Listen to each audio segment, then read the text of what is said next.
श्री गणेशाय नमः। ओम नमः शिवाय। आप सभी मित्रों को मेरा सादर प्रणाम। महादेव का फलित ज्योतिष शास्त्र में आपका स्वागत है। आज की क्लास में हम कुंडली के 12 भाव के कारकत्व के बारे में जानेंगे।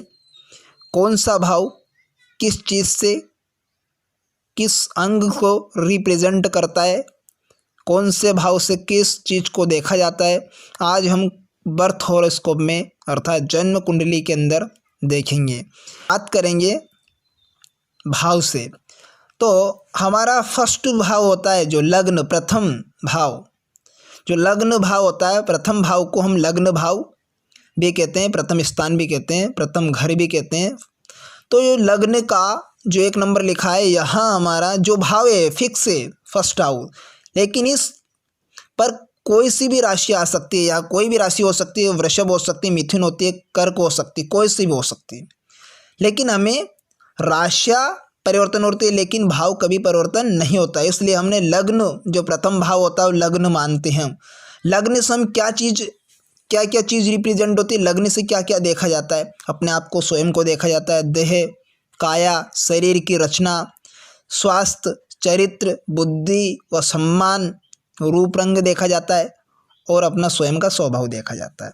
ये लग्न से देखते हैं, इन्हें प्रथम हाउस से देखा जाता है। फर्स्ट हाउस, लग्न में कोई सी भी राशि होती है, कोई सी भी राशि आ सकती है, ये बात मैं बार बार बोल रहा हूँ, ठीक है। लेकिन इन भावों के अंदर राशियाँ परिवर्तन होती रहेगी, लेकिन भाव फिक्स वही रहेंगे, ठीक है। इसी प्रकार सेकंड हाउस से किस चीज़ को देखा जाए, सेकंड हाउस किस चीज़ को रिप्रेजेंट करता है, किस मैटर से रिलेटेड होता है। अब सेकंड भाव हमारा धन भाव भी होता है, कुटुंब यानी परिवार, इससे भी देखा जाता है। सेकंड हाउस हम धन से रिलेटेड और कुटुंब से भी देखा जाता है। इससे भोजन, वाणी, दांत, मारक स्थान भी इससे कहा जाता है। इससे नाक, है ना, लाभ हानि, धन संबंधी दस्तावेज अर्थात डॉक्यूमेंट्स, ठीक है। और थर्ड हाउस जो तीसरा जो घर होता है कुंडली के अंदर, तीसरा भाव, उससे क्या देखा जाता है, छोटे भाई बहन, इससे यहाँ पराक्रम का भाव भी कहा जाता है, साहस, है ना, भाई बहन, संबंधित, पड़ोसी, दाया कान, छोटी यात्राएं, दाया हाथ, इस थर्ड हाउस से देखते हैं, इत्यादि बहुत सारे देखा है।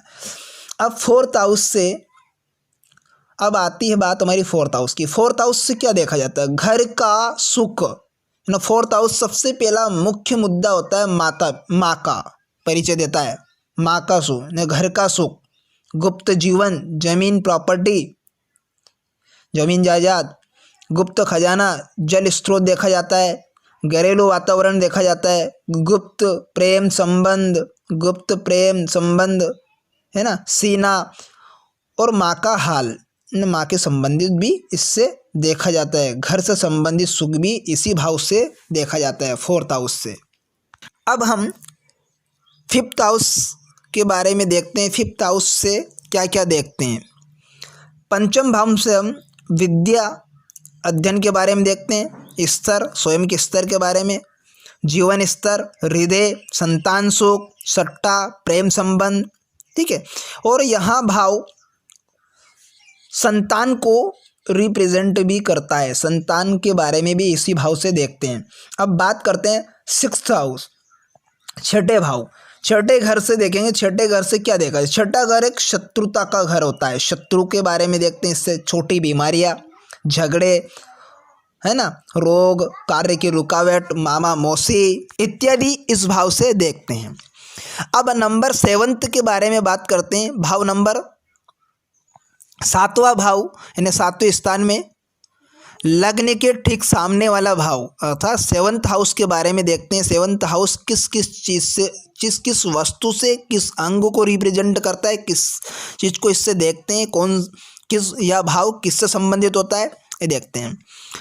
7th हाउस पत्नी का हाउस भी होता है, जाया जिसे बोला जाता है ना, जीवन साथी, इससे देखा जाता है। काम शक्ति, इच्छाएं, साझेदारी, डेली वेजेस, व्यापार, पत्नी का पति, सुख, शादी, विवाह इस भाव से देख सकते हैं। यौन रोग भी देखा जाता है, मूत्र रोग इससे देखा जाता है, ठीक है, इत्यादि। अब 8th हाउस की बात कर लेते हैं। 8th हाउस अष्टम भाव अर्थात अष्टम घर को किस चीज से देखते हैं, कौन सा भाव से रिप्रेजेंट होता है, किस इस भाव से क्या चीज देखते हैं, किसको रिप्रेजेंट करता है, किससे रिलेटेड यह भाव होता है, ठीक है। अब 8th हाउस को आयु और मृत्यु भी देखी जाती है, जननांग, आत्महत्या इससे देखी जाती है, चोरी, डकैती, शत्रु भय, कर्जा, पेंशन, मुफ्त की संपत्ति इस 8th हाउस से देखेंगे, ठीक है। अब आते हैं नंबर 9वें स्थान पर, 9th हाउस के बारे में देखेंगे, 9वें घर से देखेंगे। 9वें भाव से क्या देखा जाता है।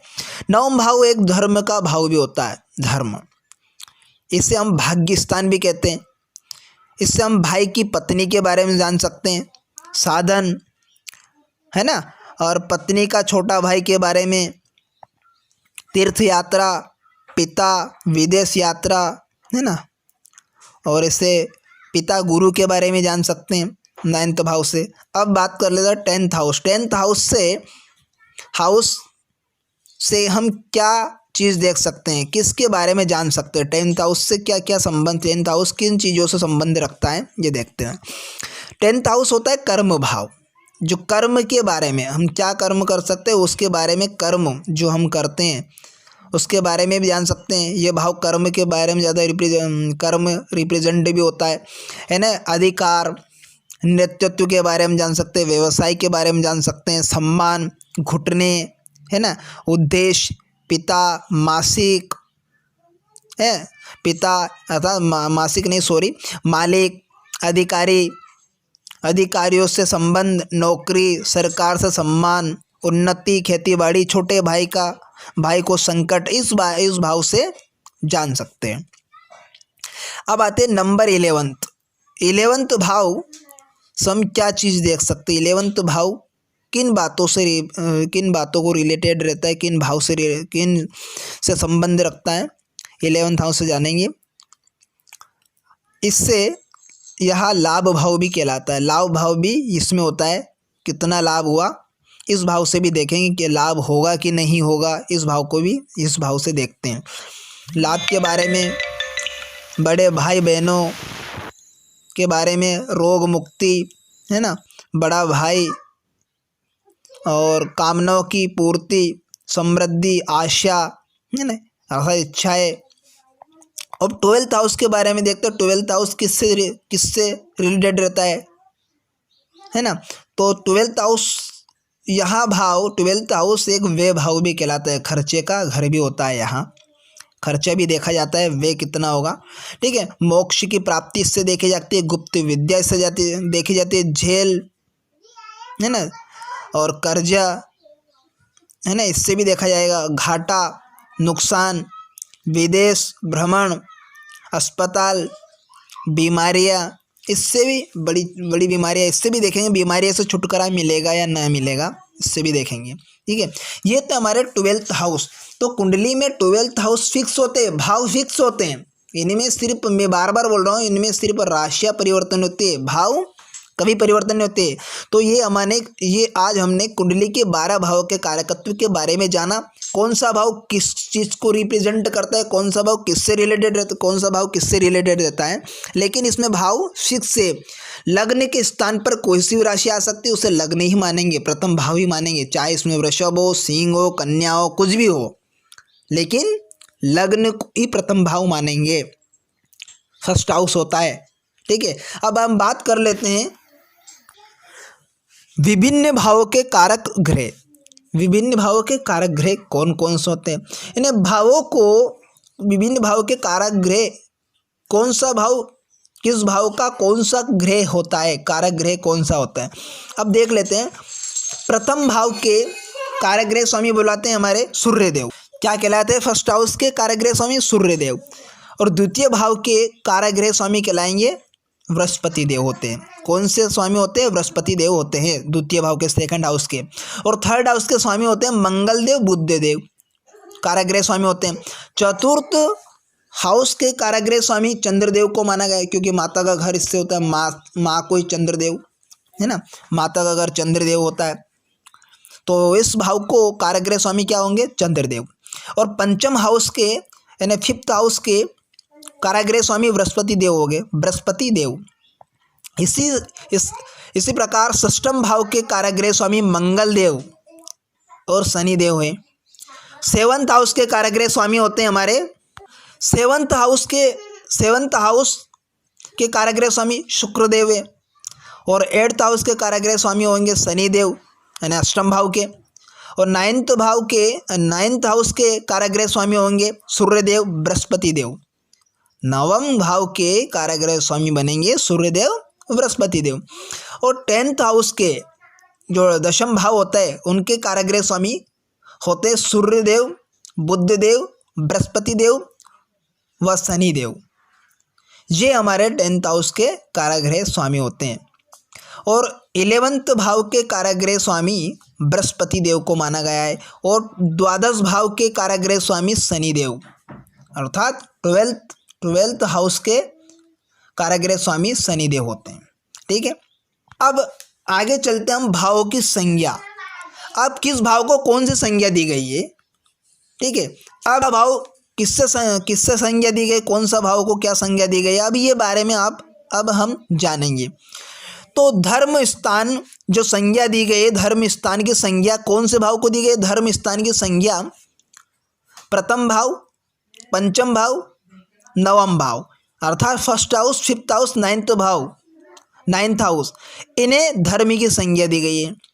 और अर्थ की संज्ञा कौन से भाव को दी गई है, इन्हें द्वितीय हाउस, सिक्स्थ हाउस है ना, यानी छठवें भाव को और दशम भाव को, यानी द्वितीय हाउस, षष्ठम हाउस और 10th हाउस, यानी द्वितीय भाव, षष्ठम भाव, दशम भाव, ये हमारे अर्थ की इन्हें अर्थ की संज्ञा दी गई है। काम की संज्ञा कौन से भाव को दी गई, काम, तो काम की संज्ञा यानी कर्म तो किसे दी गई है, third house, 7th house, 11th house, अर्थात तीसरे भाव को, सप्तम भाव को और दशम भाव को काम की संज्ञा दी गई है। अब मोक्ष की संज्ञा किन भावों को दी गई है, किन भावों को रिप्रेजेंट, कौन मोक्ष की संज्ञा किन भावों को दी गई है, 4, 8, 12 यानी 4th हाउस को, 8th हाउस को, 12th हाउस को, ये मोक्ष की संज्ञा है। इन भावों से मोक्ष के बारे में देखा जाता है, इसको मोक्ष की संज्ञा दी गई है। अब बात करते हैं केंद्रिक हाउस। केंद्रिक हाउस किसे कहते हैं, ये केंद्र के हाउस को किसे कहा जाता है, यानी क्या संज्ञा दी गई, यानी प्रथम, चतुर्थ, सप्तम, दशम, इन भावों को केंद्र की संज्ञा दी गई है। केंद्र के भाव कौन कौन से कहलाते हैं, 1, 4, 7, 10, यानी लग्न, लग्नेश, चतुर्थ लग्नेश यानी प्रथम भाव, 4th house, 7th house, 10th house, ये लग्न की संज्ञा, ये इन्हें केंद्र की संज्ञा दी गई है, केंद्र के भाव है। अब त्रिकोण के भाव कौन कौन से होते हैं, किन भावों को त्रिकोण की संज्ञा दी गई है, यानी प्रथम भाव, पंचम भाव, नवम भाव, इन्हें त्रिकोण की संज्ञा दी गई है। First house, fifth house, 9th house. अब पनफर किन भावों को संज्ञा दी, द्वितीय, पंचम, अष्टम, एकादशम, यानी दूसरे भाव को, पंचम भाव को और अष्टम भाव को और 11वें भाव को, यानी एकादश भाव को, ठीक है। तृतीय, षष्ठम, नवम, द्वादश भाव, ये अपोक्लिन भाव होते हैं। और त्रिक भाव की संज्ञा, त्रिक भाव किस भाव को, त्रिक भाव की संज्ञा किन भावों को दी गई है, 6, 8, 12 ये त्रिक भाव है ना, दुख स्थान 6, 8, 12 ये त्रिक भाव की संज्ञा दी गई है, 6, 8, 12 वाले, यानी 6th house, 8th house, 12th house. और मारक भाव कौन सा कहलाएगा, 2nd हाउस और 7th हाउस, ये मारक भाव होते हैं। और आयु के भाव किसे कहते, कौन से आयु की संज्ञा किसे के कौन से भाव को दी गई, यानी थर्ड हाउस, एट्थ हाउस, ये आयु के भाव होते हैं। ठीक है, तीसरा घर और आठवां घर।